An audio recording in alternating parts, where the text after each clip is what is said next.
Oh, dia mutali. Oh, kita ada live kan? Ya, bukan live, bukan. Ini rekaman je. Oh, rekaman saja. Okey, sangat.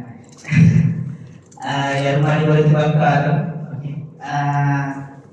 Dan saya akan kendalikan majlis ini sampailah ke hujung sampai jam 10:30 malam ni lah.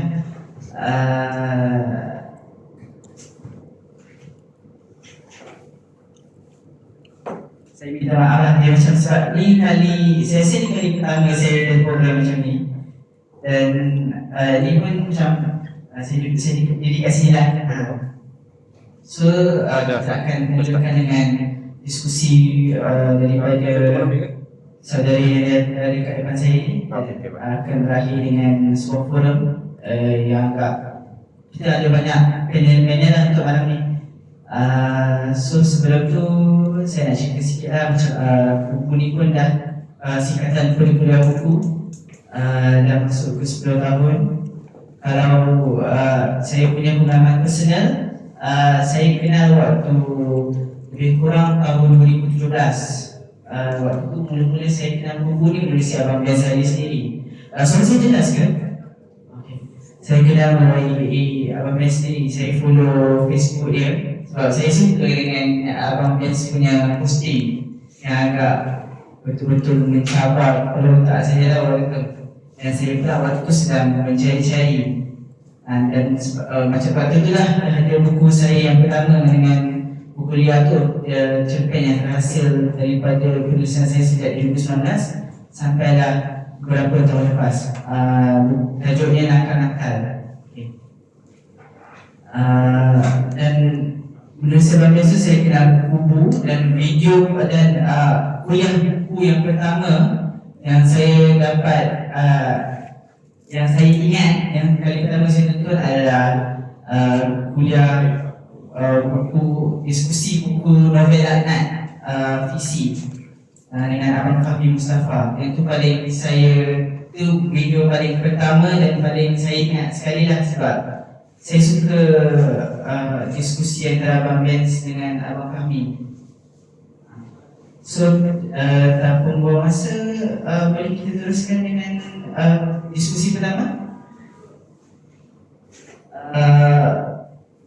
Untuk kita akan adakan diskusi sebuah buku yang saya kira agak luar biasa, sebuah karya monumental terbit tahun 1943 yang ditulis oleh seorang tokoh yang terkenal hebat, seorang revolusioner terhasil sangat, dia masih dalam pengasingan di Desa Rinda, Sumatera Barat.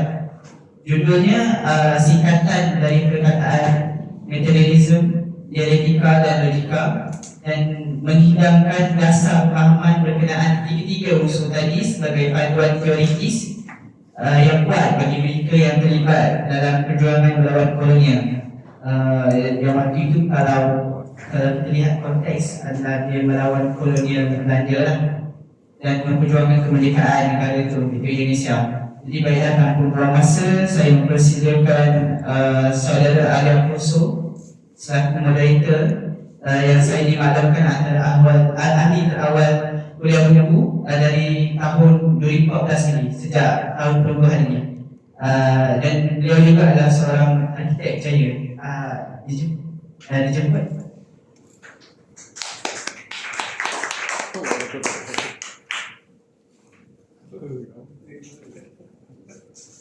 Silakan depan ya, cukup pandai.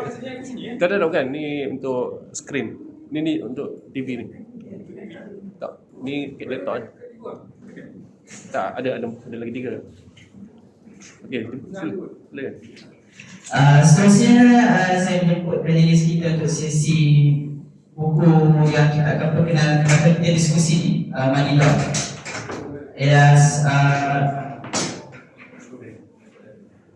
Saudara Syahir, saudara Sahir dan saudara Syauqi. Jadi saudara Syahir dan Sahir ni kedua-duanya adalah seorang proletariat yang hebat, dan Syauqi ni pula adalah seorang pimpinan gerakan mahasiswa. Dan ketiga-tiga ini bersama dengan Benz Ali telah mengadakan perbincangan bulanan Money Law dari awal tahun. Dan untuk slot pertama ni kita dengarkan diskusi daripada mereka. Tafadhal.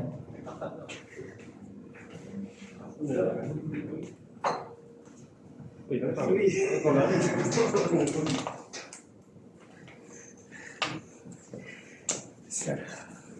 Okey.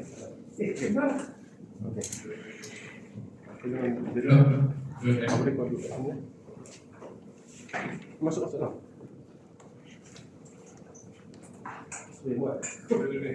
Jadi Bukan rasa kira. Okay. Sini Ustaz telefon balik semua dengan saya. Ustaz sebenarnya aku punya band style tadi pasal jadi moderator diskusi tentang ni. Tadi ada diskusi apa ni kan? Event kita kan. So aku setuju lah sebab dia diskusi berkenaan dalam rangka ni dia akan rapat dengan dan aku sendiri lah sebenarnya sebab dan buku sebenarnya banyak buat special punya berkenaan lah dengan Kamraka. Dia rasa bermulanya buku nak buat detail discussion tentang Kamraka. Sebelum ni tadi dah space. So rasanya ada pensel disebut dia kata pensel dengan pen. Pensel yang kertas. Kamraka ni kena kaji betul, tengok betul. So that's why kita buat kita buat tentang Kamraka dan aku antara yang kena cacar untuk Kamraka ni so dibaca buku sekian. So pasal Madilog ni sendiri okay, dia cuma Bagilah satu-satu yang aku rasa macam paket ke mana. main fokus lah. Dia ada few lagi buku dia aksi masa lagi apa dekat Ikan kertas. dia itu beberapa dia lepas tu dekat Ini saya. satu buku dah bala kan. Okay, so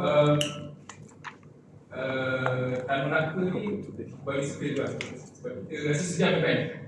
1 jam. Okay, so pasal Tan Melaka ni kita tahu yang ini antara orang sini ada revolusioner yang cuba nak bersebilik dengan Timur. Itu rasanya yang lebih tepat dalam dibuat. So dan dia ni tenggelam dalam sejarah. Mungkin dia tak apa-apa terkenal untuk Soekarno, beberapa kemerdekaan lain, Soekarno, Syarif, Yuki kan. Kiri yang banyak lagi. Sebenarnya watak kiri Yuki apa di Indonesia seperti ini tangkap, bukan tangkap maksud kita kaji Baik-baik kat. macam ada Sono, ada Semaon. So buku Madilog ni kalau ikutkan aku tak ada baca habis, tapi baca few apa tak ada apa-apa. Tapi yang aku tahu pasal buku ni dia berkenaan macam first few chapter tu dia menguraikan pemikiran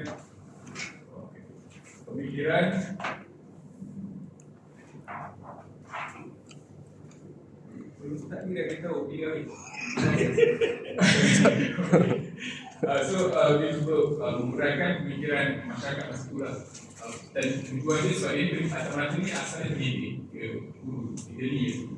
So dia ni cuba nak mengajar ataupun untuk mengungkai lah pemikiran dia cuba mengkaji pemikiran rakyat Indonesia zaman tu. Dia dipanggil mistik ada dia mesti itulah so yang banyak tinggal pada benda tahu lah cara fikir so dia first few bab tu rasanya dia banyak itu dan dia cerita penggunaan tentang perlunya fikiran dialektika dan logika dan rasional untuk kita sedar reti suasana pada waktu itu. So tujuan dia adalah untuk mengajar masyarakat rakyat itu berfikir secara logik untuk merdeka, bukan sekadar merdeka tapi kemerdekaan kesana. So saya tak nak masa saya teruskan dengan ketiga-tiga panel ni. Saya tak tahu mungkin siapa sepatut mula dulu. Saya sebenarnya nama pun Syafie. 3S. S1, S2, S3 kan. So S1 saya boleh gunakan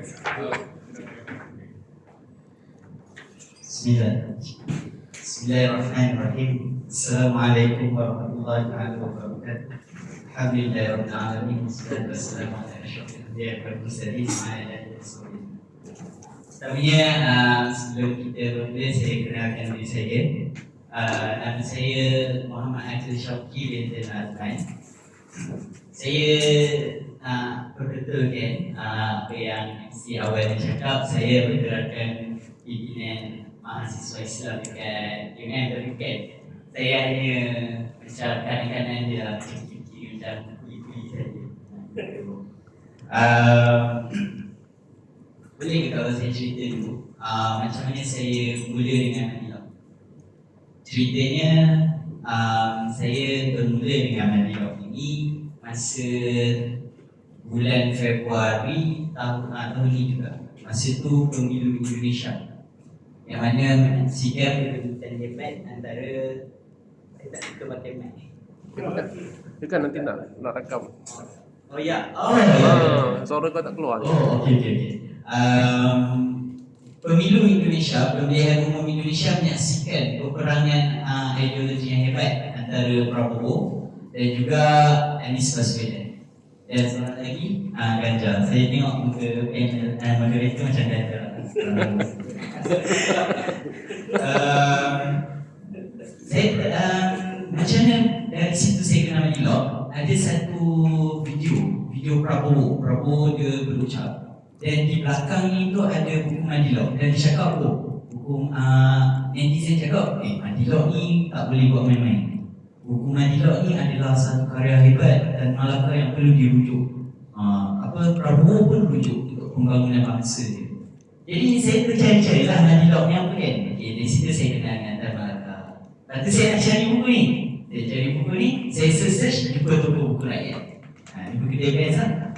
Tapi masa tu pens tak ada. Saya belilah buku ni, saya baca-baca tapi tak faham. Saya kontak pens, dan dari situlah bermulanya apa yang kami panggil Usrah Madilog. Dia diskusi lah, tapi Usrah Madilog lah. Jadi, itu cerita macam mana saya brief lah. Saya cerita macam mana saya berjumpa dengan Madilog dan macam mana Usrah ini terbentuk. Atau selesa ke kalau saya panggil Usrah ke Usrah dia lah, sebab kebelakangan ni Usrah ni macam nama dia busuk sikit. Jadi, saya teruskan. Bila kita mengenal Tan Malaka ni, dia boleh dikatakan kalau watak hero-nya Soekarno, hero-nya Muhammad Hatta, hero-nya Sultan Syarif, kita boleh katakan yang Tan Malaka ni merupakan anti-hero. Dia orang yang namanya diketepikan. Maksudnya dia bukan macam watak utama, tapi peranan dia di balik takbir. Kenapa saya katakan di balik takbir? Sebab walaupun kejayaan kemerdekaan Indonesia itu dicapai oleh Soekarno, Muhammad Hatta dan juga Sultan Syarif secara diplomat luar negerinya, tetapi gagasan kepada Republik Indonesia itu sudah terbuku lama oleh Tan Malaka dalam bukunya Nar di Republik Indonesia, menuju Republik Indonesia. Jadi Tan Malaka memainkan peranan belakang takbir yang sangat besar kepada masyarakat Indonesia itu sendiri. Nar di Republik Indonesia bukan karya awal pembentukan negara. Apabila negara sudah terbentuk, masyarakat telah menjadi tumpuannya. Bila masyarakat menjadi tumpuannya, itulah Madilog ditulis untuk membentuk masyarakat Indonesia ini. Seharusnya berfikirnya itu bagaimana dialektikanya, bagaimana logikanya, dan berbasis kepada materialisme Marxis. Okey, sebelum kita masuk ke buku, saya memang membeda sikit. Sebab saya tak kami macam kadang-kadang kalau dalam mesyuarat saya bebe kadang-kadang dalam usrah atau mesyuarat tu saya bebe lepas tu orang lain semua macam dia macam kita kita macam down sikit tapi ya. Okey. Kita teruskan pada Tan Malaka. Tan Malaka ni dia cikgu. Dan juga dia noted as one of the founder of Republic Indonesia and one of the founder of Murba Party. Murba Party, kalau kita lihat Murba Party ni dia apa nama Murba. Lepas tu pada zaman Soeharto, Murba ini diserapkan pada zaman yang mana Soeharto ni diserap parti-parti ni, dia digabung dengan parti-parti tertentu menjadi satu parti.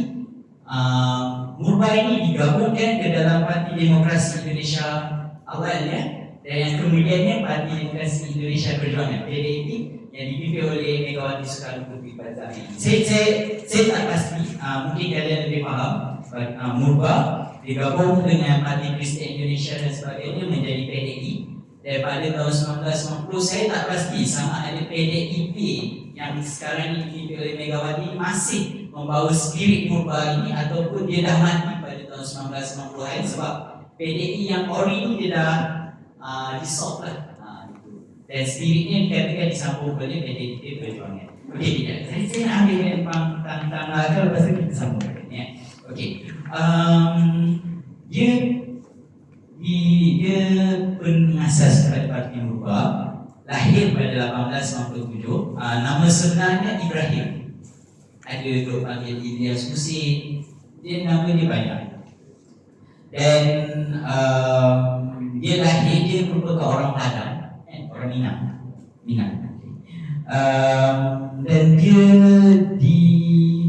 ni macam menerima pendidikan agama yang bagusan pada awal kehidupan. Itu yang sangat menariklah bagi saya, seorang pelajar. Saya belajar siasat syariah ataupun lebih digelar nama famous Sains Politik Islam. Dia menariklah sebab Tan Malaka seorang Marxis yang awal hidupnya adalah seorang yang hidup dalam lingkungan Islamis. Jadi, saya cerita takat tu saja sebab kita ada lagi dua penyanyi.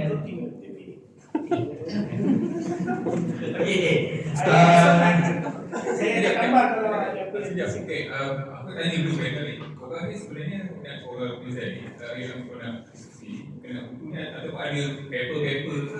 Ada kan? So macam mana kita bincang dengan Syahid dan saya, kita cerita tentang Malaka, jadi baru kita masuk ke Mali. So kita cerita on biodata first. So sebelum saya nak sambung, Pakai mic. Mic pakai. Assalamualaikum, selamat petang. Terus sekali terima kasih kepada Wisma Center Toko Buku Rakyat. Kuliah buku. Kamu ni? Kuliah buku. Kuliah buku kuliah buku. Sebab bagi kami space, bagi kami ruang untuk kami berbincangkan benda ni. Back to Tan Malaka punya kehidupan, ya, dia punya aliran agama, dia mungkin berdasarkan daripada tontonan saya di kubu yang lepas bersama Syarah Mahmud Zaid Dr. Alino. Ya, dia mempunyai pendidikan agama yang daripada kecil yang baik berdasarkan hukum adat Minang katanya. Selepas itu dia melanjutkan pelajaran ke Belanda lah pada usia 18 tahun dalam buat bidang pendidikan.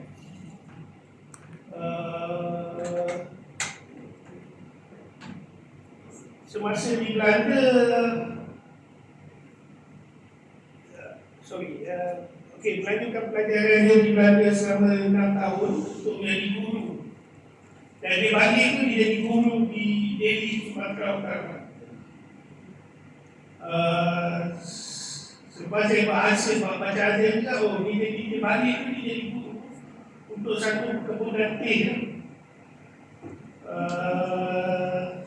di perkampungan Delhi, Sumatera Utara, dan membentuk sekolah rakyat.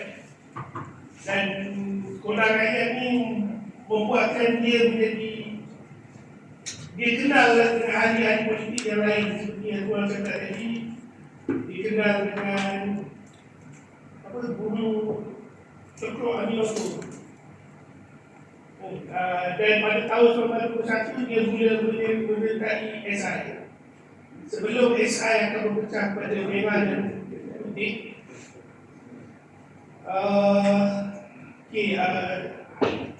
Awak nak sambung yang pasal merah dan putih tak? Saya rasa awak kena explain yang dulu.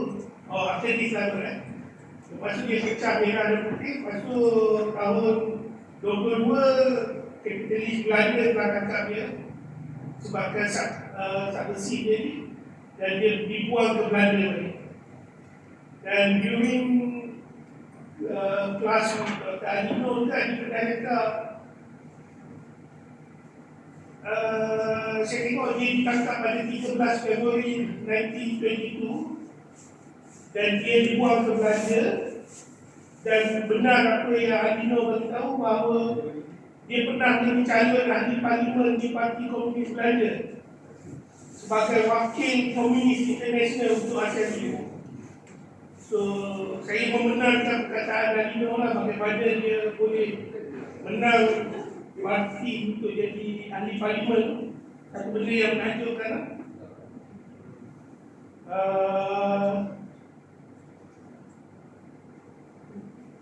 Dan saya rasa itu untuk saya kot. Jadi Syauqi nak terangkan yang merah dan putih tu, boleh? Okey, mengenai syarikat Islam ni kita kena ceritakan dulu. Dan malah kena masuk syarikat Islam. So backgroundnya syarikat Islam ni merupakan syarikat yang boleh dikatakan berdaftar dengan pemerintahan Belanda masa itu. Dan pada masa itu juga tengah merancang pertembungan aliran pemikiran sekular masa itu. Dan bukan sekular, komunis dan sosialis sangat rancang pada masa itu. Jadi lepas tu Cokro Aminoto menulis sebuah buku Islam dan Sosialisme untuk memastikan ada guide lah kepada ahli-ahli syarikat Islam ni kalau dia nak macam menyelaraskan balik. Tapi usaha itu akhirnya macam gagal sebab apa yang diceritakan tu adalah syarikat Islam berpecah. Dia jadi merah, jadi putih. Putih ini dia masih mengikut pada Cokro Aminoto, manakala yang satu lagi ni dia dah membawa kepala sendiri lah. Dia semakun, dia kepala itu semakun. Maksudnya kalau dikatakan macam ada satu jemaah, tapi jemaah ni imam lain, gitulah. Tapi at last syarikat Islam merah ni disebabkan beberapa evolusi berubah menjadi PKI, Parti Komunis Indonesia. Jadi itulah dia punya background dia. Dan sangat menarik kalau kita baca pasal syarikat Islam ni sebab dia berasas daripada golongan-golongan yang terpelajar dari segi agama. Tapi kita nak fokuskan pada Tan Malaka. Macam apa yang saudara Syahid ceritakan tadi, dia menyertai syarikat Islam dan kemudian dia masuk dengan geng-geng syarikat merah. Jadi pada akhirnya dia telah menjadi salah seorang ahli awal kepada PKI. Jadi dia menubuhkan sekolah Tan Malaka dan sekolah itu sangat masyhur pada awalnya sampai buka di Bandung dan Ternate. Jadi Tan Malaka selepas itu dia jadi chairman pada Syarikat Pegawai Percetakan, Vice Chairman and Treasurer of the Syarikat Pegawai Pemilikan India dan sebagainya. Maksudnya banyaklah dia punya tugas-tugas dalam kerajaan India Belanda itu terlebih dahulu. Kemudian dia menjadi macam yang diceritakan dalam buku Mandilok ini, dia merantau dan sebagainya. Saya rasa saudara saya boleh ikut ceritakan macam saya nak jadi macam itu.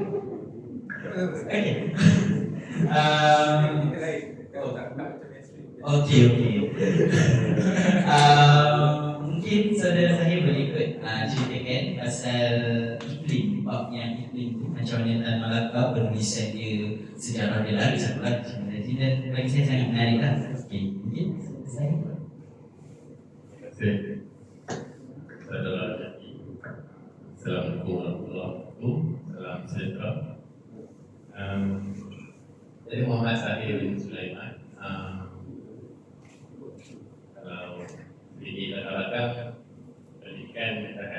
sikit lah dalam letakkan amalan untuk dari segi kerjaan lah proletar untuk diskusi Madilog ni pula mula saya dapat tahu ada yang cerita sekali tu sebab apa terjadinya diskusi Madilog ni pun setelah Syauqi cerita tadi lah dia yang mengikatkan untuk adakan usrah buku Madilog ni dan saya pun asalnya sekadar untuk cukupkan produk dia kan asalnya lah kan sebab dia belum pernah lagi dia buat apa-apa budak-budak buku ni tapi siapa lah yang dia buku atau buku rakyat buat saya ingin sokong kan saya nak buat untuk bila dijemput bila kan saya ada ingatkan sebelum ni hanya di sekali tabir lah kan kita selalu tak pernah bertanya bila kan kata untuk ulang tahun buku adakan slot untuk diskusi Madilog saya jadi gabrol juga kan itulah serba sedikit nak buat kenyataan yang bila untuk penerangan ni saya harap Syahir dan Syauqi lah akan make up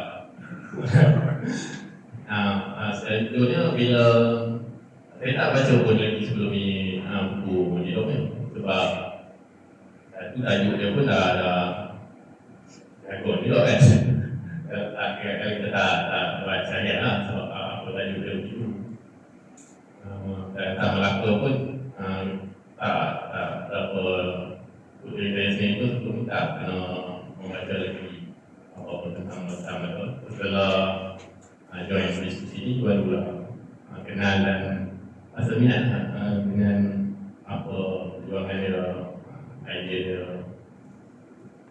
dan bila kita orang buat buku ni pun tentu buat diskusi ni sebenarnya baru masuk bab ketiga kita orang sebulan sekali kita buatkan skip juga kalau ada hal apa-apa kita baru masuk ketiga bila kita buat pun saya sendiri pun bila diminta untuk baca saya baca dan judulnya saya rasa memang berat lah kan baca untuk diri saya sendiri dia punya isi kandungan tu tapi bila kita buat diskusi tu bila ada kawan-kawan saudara friends pula yang tolong guide setelah kita baca akan cara kalau dia orang yang faham akan tolong cara balikan kan apa yang ayat-ayat yang kita tak faham kalau sendiri baca saya rasa tak mungkin boleh dapat faham sebentar yang boleh kan kena mula-mula baca betul untuk saya untuk awal ni saya rasa yang dulu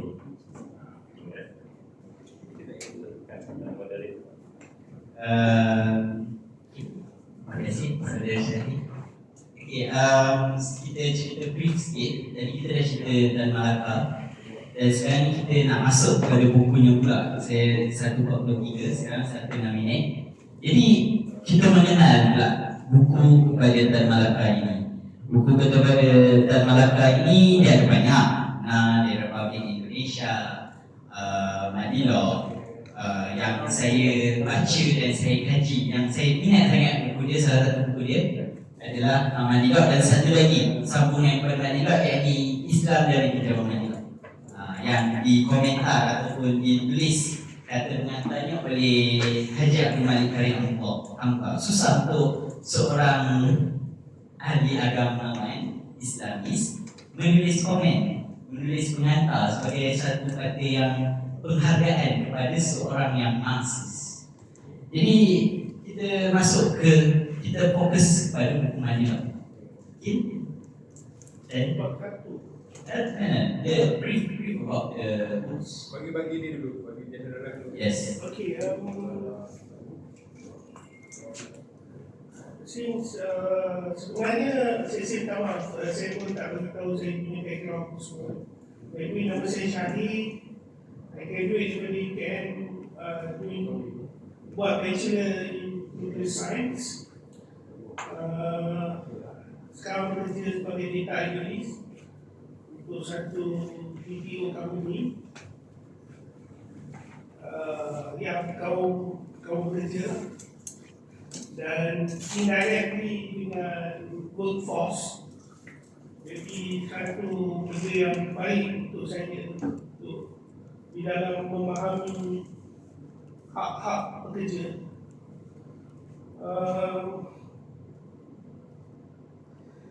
Berkenaan dengan Madilog, sebelum ini sebenarnya perbincangan berkaitan Madilog adalah berlaku pada tahun 2022. Ketika tu kubu buat benda yang sama juga di mana?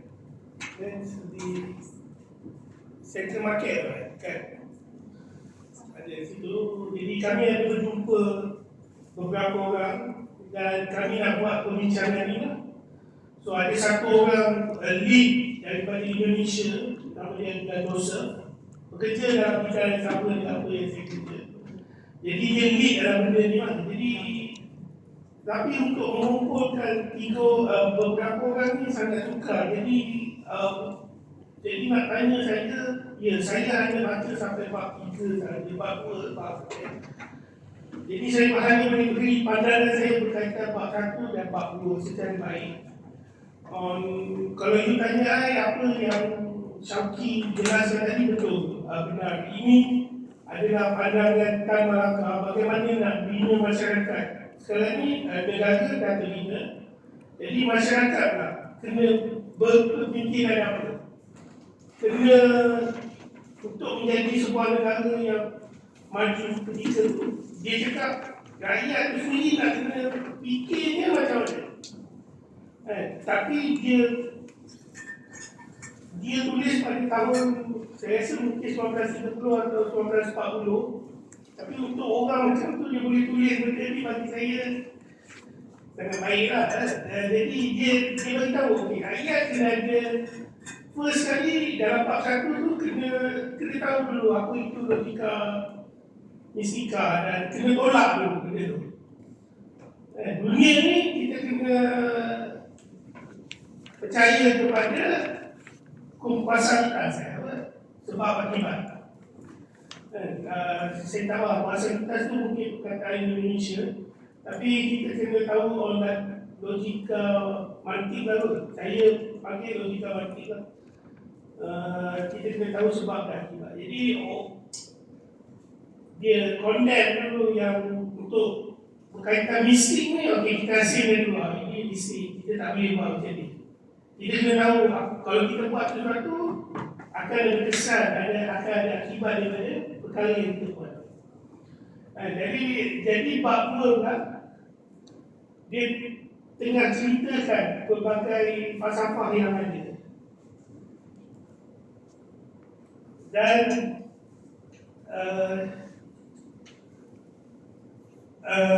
pelbagai falsafah yang ada yang wujud. Saya minta maaf, mungkin Syauqi ni sama kat sini, boleh tak? Saya minta maaf terima kasih. Dia apa yang Syahid cerita tadi adalah briefly about bab 1 dan bab 2. Yang ni bab 1 ini logika mistika dan bab 2 adalah filsafat. Yang mana sekejap lagi kita akan terangkan lebih lanjut ni. Tetapi apa yang saya nak balikkan pada sini adalah mengenal Madilog ini sendiri.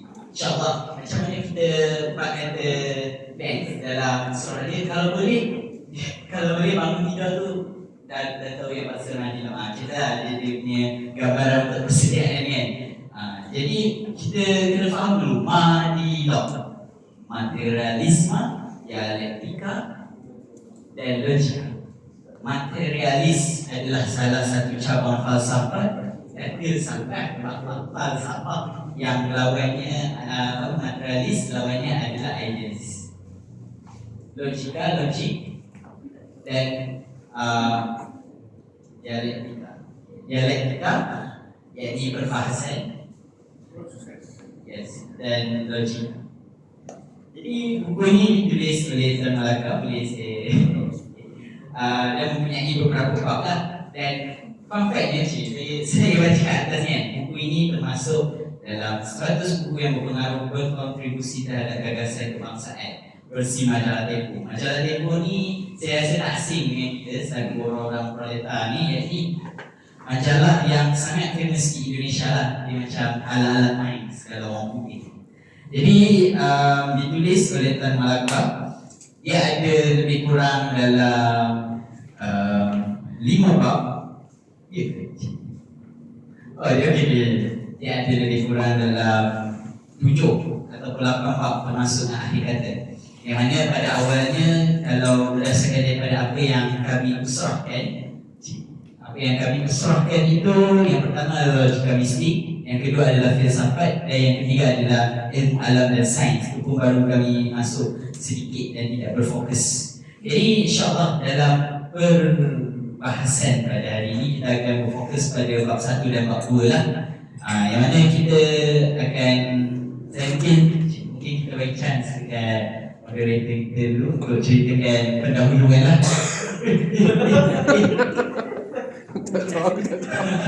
Aku tak ada kaitan. Boleh? Apa? Cerita pasal buku ni? Pendahuluan. Mudah-mudahan boleh bagi cerita lah. Channel lah. Okey, cerita lah. Ya. Okey, ya. Okey. Okey, moderator je.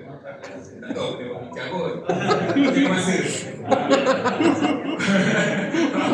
Okey, tapi tak apa lah. Tapi boleh buat, aku nak bagi semua lah. Kita tadi kita pernah discuss mungkin lama dulu masa kita dulu kita pernah baca dengan Dr. Lino, kita discuss dan Dr. Lino sendiri sebenarnya kata kita kaji betul buku ni. So bagus lah bila tahu orang mana buku ni lah kan. Abang saya lagi kontribu benda tu lah. So tapi aku tak tahu macam mana kau tidur ni lah. Kau serang ni lah. Oh, okey. Sebab fikir risau Ben Zali ya. Okey. Alright, tapi buku ni yang first kali yang aku tahu dia sebenarnya buku ni sebenarnya pandangan lah bagi aku, sebenarnya pandangan. Ben, experience. Kau kan? Mesti. Oh. Ya. Dah. Terima kasih. Buku ni bagi aku sebenarnya satu pandangan lah. Pandangan kritis lah yang memang Hari yang dengar di event. Tak Malaka ni bagi aku dahsyat lah sebenarnya bila dia boleh buat buku macam ni dalam pelarian tau. Dia bukannya duduk beli aircon, tulis, dapat gaji, tak ada. Dia pelarian, tak tahu, tak ada Google. Bayang dia boleh bawa buku banyak, tak tahu lah macam berhenti lagi. Kita baca berapa ni, bertahun-tahun ni baru baca 3 bab kan. So yang first bab ni yang kita tahu dia buku ni dia first dia macam ni kalau cakap tadi dia first dia kritik lah dia bagi pandangan dia apa cara fikir masyarakat pada masa itu Indonesia pada masa itu di mana cara fikir dia mystical logika di mana penyelesaian pun guna benda tu juga, which is kalau dalam buku ni dia tulis antara falsafah mistik besar yang dia mistik apa kita tahu sudah dari bahasa besar. So benda itulah yang buat kita fikir. So then after tu dia terus guna all the scientific punya terms, ada matematik untuk explain macam mana nak fikir secara dialektika, materialism dan juga logika. So dia gunakan apa yang dia belajar masa di barat untuk dia assimilate dengan keadaan matematik. Ini yang dahsyat lah. So aku buat sama balik. Zahir. Kita bagi. Bagi Zahir. Okey. Okey. Ada di setengah jam. Kita selak sikit pendahuluan iklim ni. Yang mana yang menariknya bagaimana macam mana yang saudara moderator kita cakap, macam mana dia boleh bawa buku berpeti-peti dengan dia menulis dalam keadaan ni. Dia ada ceritakan di dalam bab dan senang masuk situ. Macam mana dia mengingat fakta-fakta dan sebagainya itu. Macam dia bagi tahu dalam satu bahagian bernama perpustakaan ni. Dia cakap Leon Trotsky, khazanah bukunya berpeti-peti. Muhammad Hatta, dia bukunya pun berpeti-peti. Tapi dia pula macam mana dia nak membawa khazanah, apa yang dipanggil sebagai khazanah ilmu, apa yang dipanggil sebagai khazanah ilmu ini bersama dengan dia. Dan kita tak sangka benda tu kita, macam saya belajar student yang baru menghadapi pelajaran Malaysia SPM, kita guna tak caranya adalah yang dipanggil di sini adalah jabatan keledai. Tapi bagi kami orang generasi Z ni, kita orang panggil akronim. Akronim, pendek kata. Macam contoh, Madilog, materialisme, dialektika, logika. Macam kita pun bahasa Melayu kita ada tak? Kukiran, kumpulan kita rancang, pawagam, bayang gambar. Itu adalah cara yang sama macam mana dan Malaka mengingat sesuatu, dan juga macam mana ini sebenarnya dah digunakan dalam mainstream mainstream. So itu adalah pertama yang fun fact dalam bab pendahuluan ini. Dan seterusnya dekat dalam ni dia ada cerita juga macam mana dia berlari, dia ni semua, dan mengapa dia menulis Madilog. Dia tulis Madilog dekat Kelang Kasut jadi macam betapa fightingnya dia nak, bahasa generasi ZN, fighting betapa fightingnya dia nak menulis buku ini. Jadi saya serahlah apa perasaan saya, kita bagi saya apa perasaan saya apa perasaan saya bila mendengar perasaan bila kalau saya dah nak menulis buku kan, tapi dalam keadaan khazanah itu yang terhad, dalam keadaan terkejar-kejar, apa perasaan saya dari tulisan ini? Adakah dia tulisan biasa atau dia adalah tulisan yang kuat, tulisan yang tak main?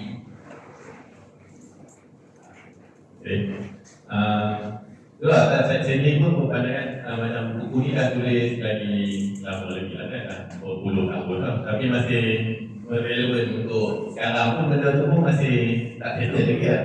Dia dia malah segar.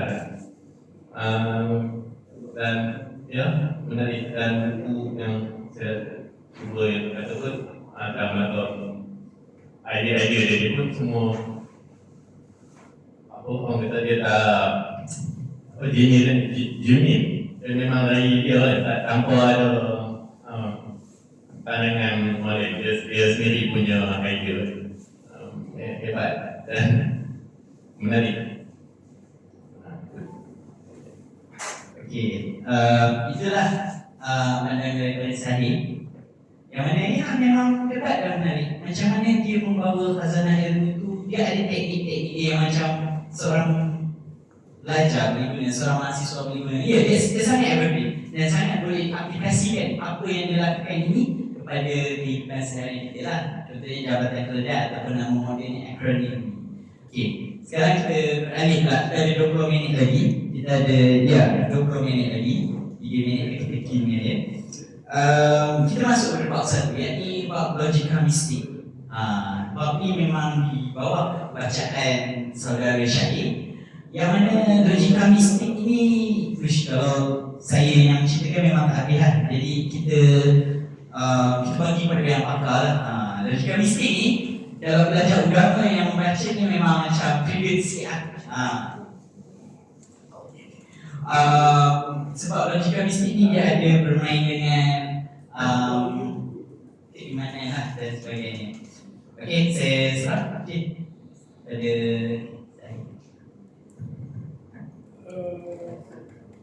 saya rasa macam dia ni apa itu tak, dia macam saya cerita tadi lah, logika mistik ni adalah dia tahu dia sedar ketika tu rakyat ketika tu bukan lagi percaya kepada agama leluhur, percaya kepada logika mistik. Dan perkara ini berlaku pasti ada sebab dan akibat. Itu yang, tapi dia cerita ayat berguna-guna lah, apa Tuhan Mesir, Tuhan apa, tapi essence daripada apa yang dia nak cerita tu, kau kena buang pemikiran percaya kepada Tuhan ni, atau macam kasar kan, tapi untuk pemikiran yang kita tak tahu. Dia sebenarnya dia cuba nak buat cara fikir, tapi tak boleh ukur, tak boleh Deterministik kan? kita boleh nak ukur. Macam kau cakap macam aku dah buat silap ni dan kau jawab, ini Tuhan dah takdirkan. Dia tak nak macam tu lah. So dia nak benda tu, dia baca lebih balik tu diukur. Itulah konsep dia. Itu apa yang saya faham tu lah. Sebelum ni saya pernah kerja di Western Twitter sebagai proses engineer. Jadi saya masa tu saya baru lepas graduate. Jadi saya tak faham sangat dalam proses tu.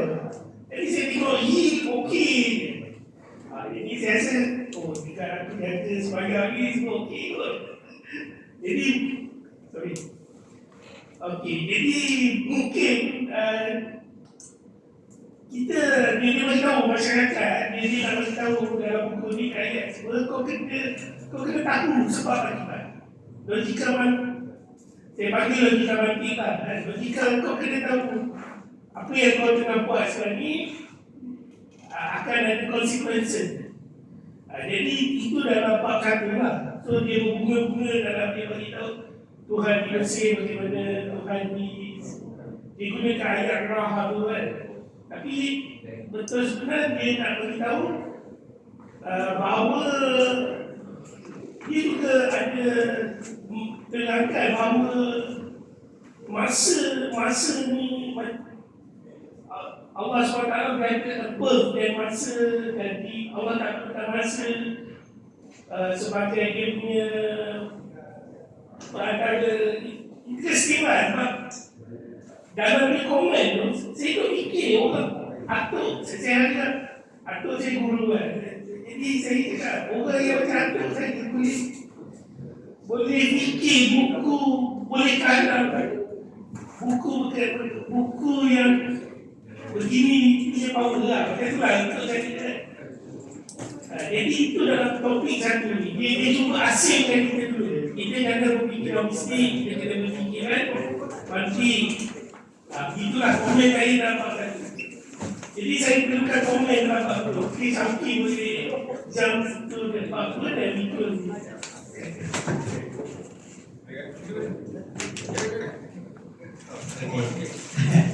Terima kasih.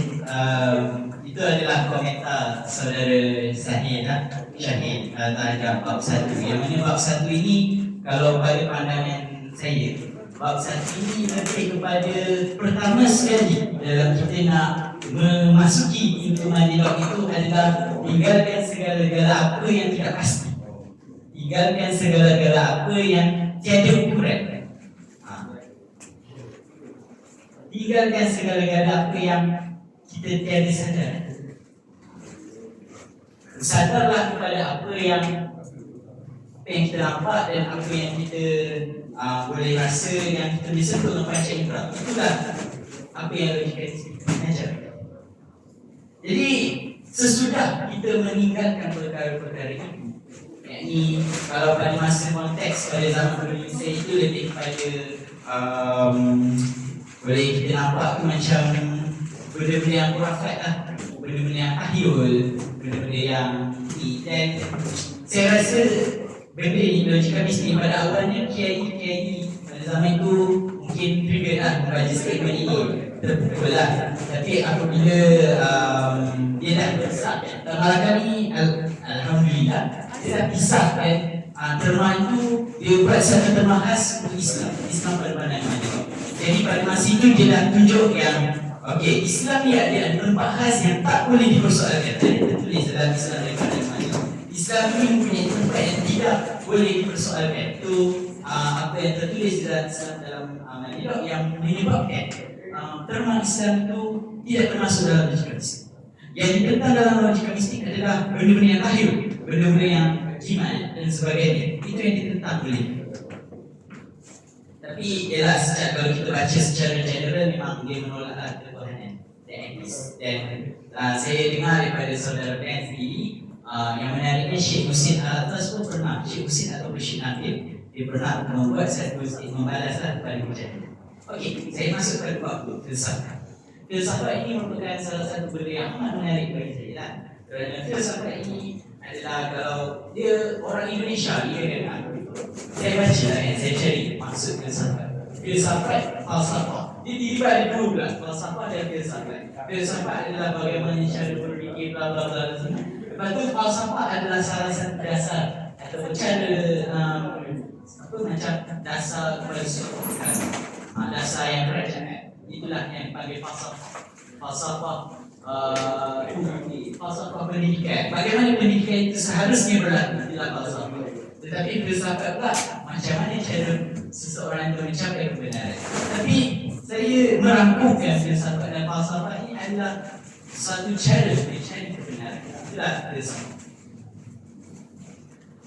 Jadi Tan Malaka ini dia pandai. Dia sangat pandai. Dia memisahkan terlebih dahulu aspek-aspek metafizik dengan filsafat. Kalau filsafat ini bergabung dengan metafizik, kita akan dipandang sebagai sebuah agama. Kerana agama itu dasar kebenarannya adalah Tuhan. Jadi kita fokus pada filsafat dalam buku Tan Malaka ini, Madilab ini. Dia awalnya dia memberi sebuah gambaran yang bagi saya, gambaran ini memang gambaran yang saya baca masih relevan. Menonton suatu pertandingan bola sepak atau berbagai sepak bola. Jadi dia cakap mestilah kita asingkan terlebih dahulu fikir dan mimpi dan sebagainya. Tapi itu sebagai asing lah. Dia cakap apa yang dia nak cakap, yang dalam falsafah ni kita tak boleh pandang dia dalam satu kepala. Dia ada kepala-kepala dia. Dalam pandangan Friedrich Engels, dia mulakan dengan pujian Friedrich Engels cakap co-creator kepada Karl Marx meneruskan penulisan Das Kapital dan ada satu bukunya Anti-Theory dan Ludwig Feuerbach Sejarah dan Ekonomi. Sebagai co-creator ini, Engels melanjutkan dan mendamkan paham dialektis, materialisme dan komunisme dengan bahasa yang cerah popular judul Everton. Okey, ini entas semua boleh baca dalam buku Madilab ini. Tetapi apa yang nak dibahagikan? Kenapa poin pertamanya sepak bola? Kenapa tinggi? Sebab Tan Malaka dia nak bagi tahu dalam falsafah ni, terutama dari sudut pandang materialis dialektis ini ada dua tip. Dari sudut pandang dia ada dua tip. Dari sudut materialis dialektis, maaf soal keliruan, tapi dari sudut pandangnya ada dua, idealisme dan juga materialisme. Idealisme ini adalah sesuatu yang dia menemukan kebenaran melalui sesuatu yang terbit di dalam alam pemikirannya sahaja. Maksudnya apa yang di dalam pemikirannya itulah kebenaran. Idealisme, idea ini adalah sesuatu yang terbit di dalam pemikiran kita. Seterusnya materialisme ini apa yang kita pandang dalam panca indera kita, itulah kebenarannya. Saya tak nak sentuh yang David Hume dan sebagainya sebab kita kesubukan masa. Jadi apa yang saya boleh cakap ialah bagaimana Tan Malaka menekankan sungguh-sungguh idealisme dan materialisme ini, dan serta kita kena ambil tahu juga yang dalam bab ini dogma itu lebih kuat ke arah materialisme. Kerana logika mistik itu sendiri merupakan salah satu unsur-unsur dalam materialisme. Jadi memang idealisme masih sangat berkuasa pada masa ini. Idealisme dan yang rasmi istilah Barat Eropa. Dia merujuk pada sana, dia merujuk pada institusi gereja di sana. Yang mana kalau kita nak tebus dosa, kita kena bayar. Tapi kalau bagi orang Islam kita tak salah tahu kat je lah. Okey, 1:32. Saya rasa semua faham ke?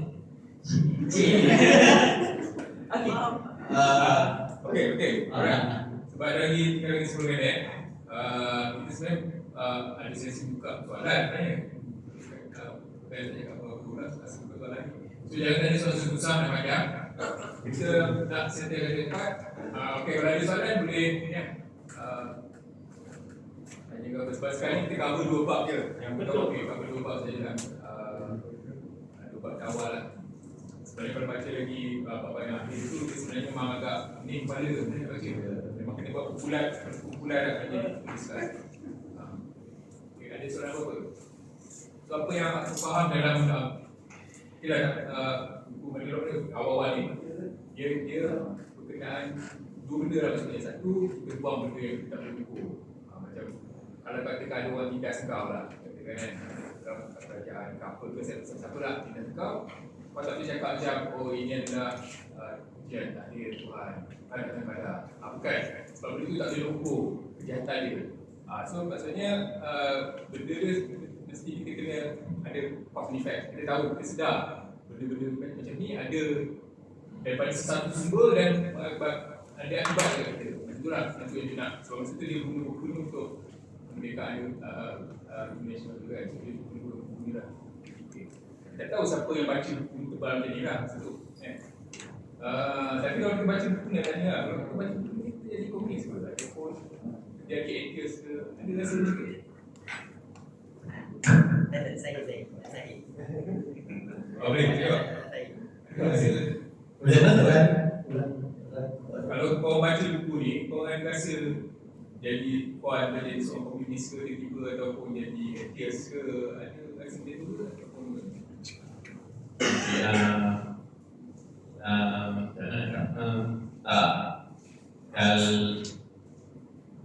juga kan apa yang kita baca kecenderungan atas orang tu juga kan.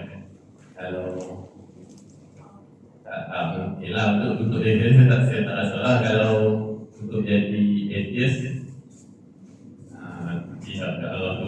Sebab yang saya ingat tadi pun kalau dia tujuan dan Malaka menulis Manilok ni pun adalah untuk membebaskan rakyat Indonesia daripada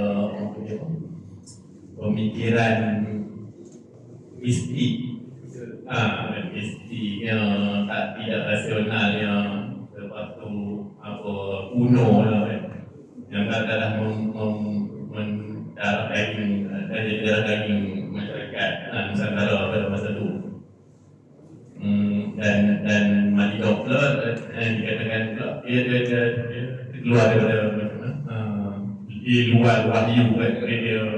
Dia Manilok bukan perbahasan tentang wahyu. Tapi dia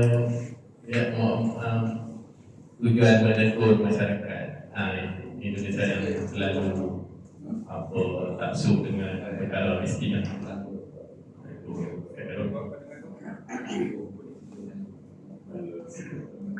Untuk saya pula,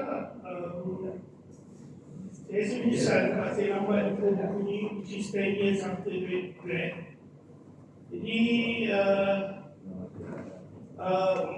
lepas saya jumpa buku ni, sebabkan saya dalam bidang ni, saya kena buat analis. Jadi saya kena tahu sebab akibat apa semua. Saya makin lagi cekap dalam membuat satu penilaian. Itu yang saya cakap bila saya cakap saya menyesal sebab saya tak jumpa buku ni pada awal ketika saya di universiti ataupun awal-awal tahun alam pekerjaan saya. Sebab bila as a analyst, perkara itu berlaku, dia akan ada sebab dia berlaku dan kita boleh lihat akibatnya. Jadi daripada insight daripada data tu, dia akan menunjukkan sekian-sekian. Jadi itu yang saya fikir, alangkah baiknya kalau saya jumpa ketika saya berumur 18-14 tahun, supaya saya boleh buat satu keputusan yang tepat berdasarkan analisa ataupun data-data yang dah dihadirkan untuk saya. Mungkin kehidupan saya sebelumnya dan kehidupan yang bukan kehidupan kehidupan cuma dalam pertanyaan moderator tu tak menjadikan saya sebagai seorang yang komunis ke apa tak, tapi malah memberi saya gambaran yang lebih jelas untuk saya menganalisa dan membuat keputusan dalam kehidupan ini. Itu pandangan saya, tuan-tuan.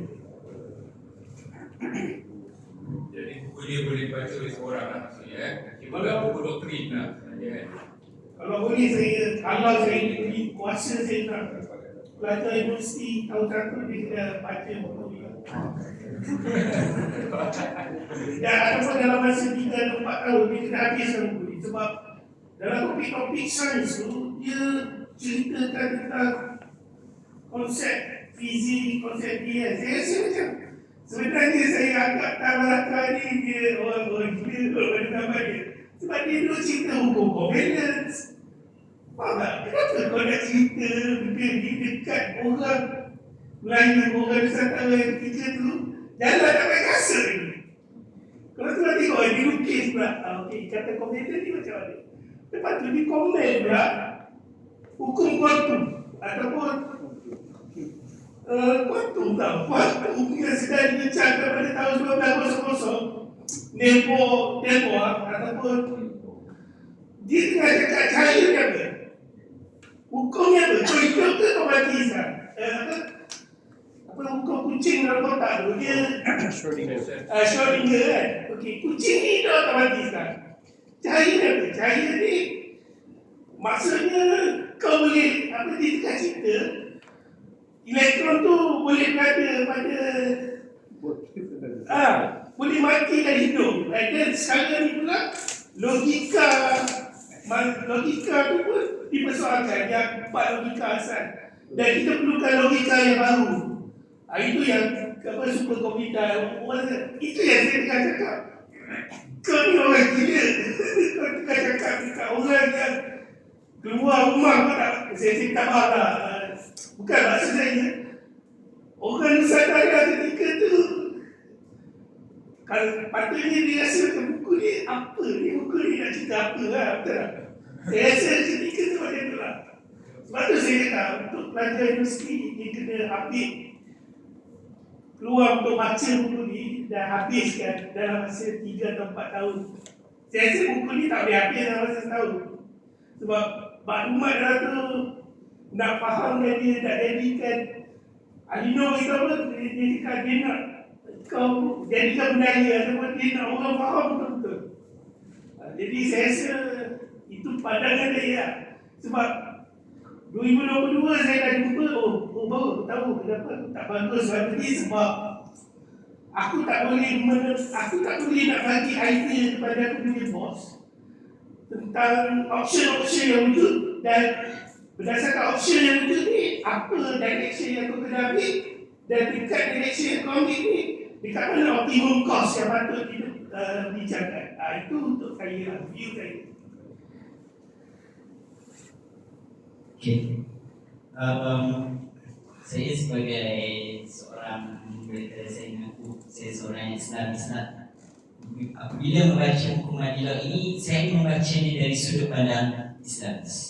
Mana yang boleh diterima, saya terima untuk diaplikasikan. Mana yang saya tak boleh terima, saya tak akan terima. Itulah sepatutnya seorang Islam amal makruf dan nahi munkar itu sendiri. Tetapi di dalam hukum Madilog ini sendiri, Tan Malaka ini menggagaskan benda yang sama dengan apa yang Syekh Husin Al-Abbas gagaskan, iaitu kebebasan ataupun kemerdekaan berfikir itu sendiri. Dan Madilog ini dia dah bagi equipment, dia dah bagi kit melalui hukum Madilog ini. Jadi itu apa yang menariklah. Jadi bagi saya buku ni kalau kita baca dan kita nilai daripada perspektif kita seorang Islam, seorang mungkin dekat sini ada yang beragama lain, kita menilai daripada sudut prinsip hidup kita. Itulah kita membaca ini, kita menguji nilai-nilai yang ada pada diri kita selain kita upgrade diri kita. Itulah. Jadi mungkin yang terakhir daripada saya, Syahid dan Zahir, sebelum saya serah balik kepada moderator, apa yang kita orang stated kat sini, apa yang kita orang buktikan kat sini, yang kuliah buku ini ataupun boleh dikatakan usrah ini merupakan sebahagian daripada kuliah buku. Apa yang kita orang nak nampakkan pada korang adalah kuliah buku ini walaupun 10 tahun masih tidak mati.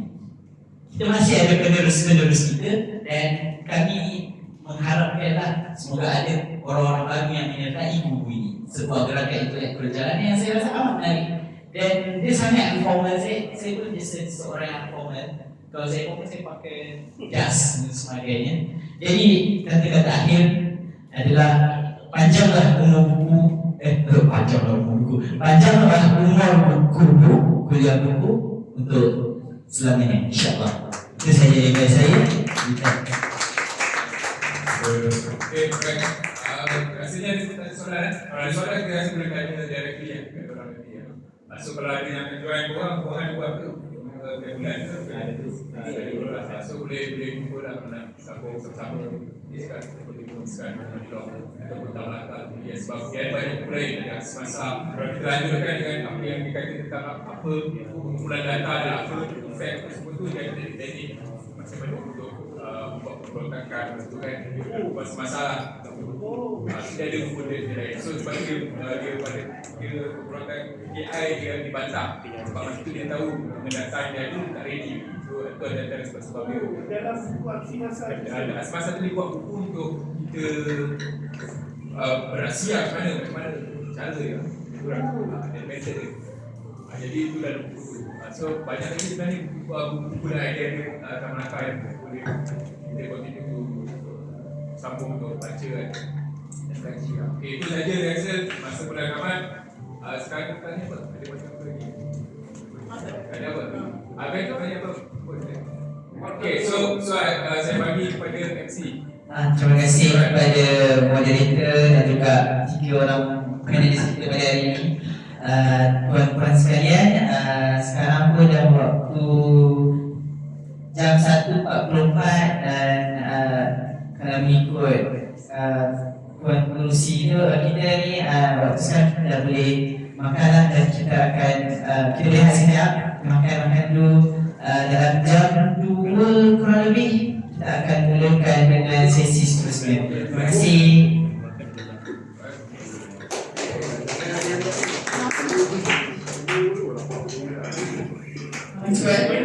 Baik, kepada tamu-tamu yang nak dapat soalan, daripada dijumi kanan sikit, kanan awam tu ada surau Allah besar dan selesa.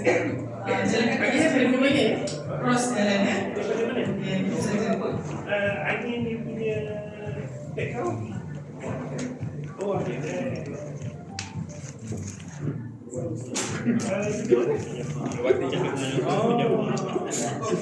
So, sebelum ni pernah ikut dia juri dengan Dr. Alino lah. Masa awal dulu lah. Kan tu dekat madrasah Tarbiyah. Tak ingat Dekat Jalan Gombak. Masa tu Farina banyak kali juga dia buat mana kat bangsa lah kan. Kubu kan buat dengan kata kan. Tu masa dengan dia dengan Maulana yang kena setahun tu. Kenapa? Yang kena penjara setahun. Maulana alah yang pas tu. Oh, itu zaman tu kan? Dia masuk aku ada macam apa? Macam mana tapi aku ingat Dato' Reno kata okey.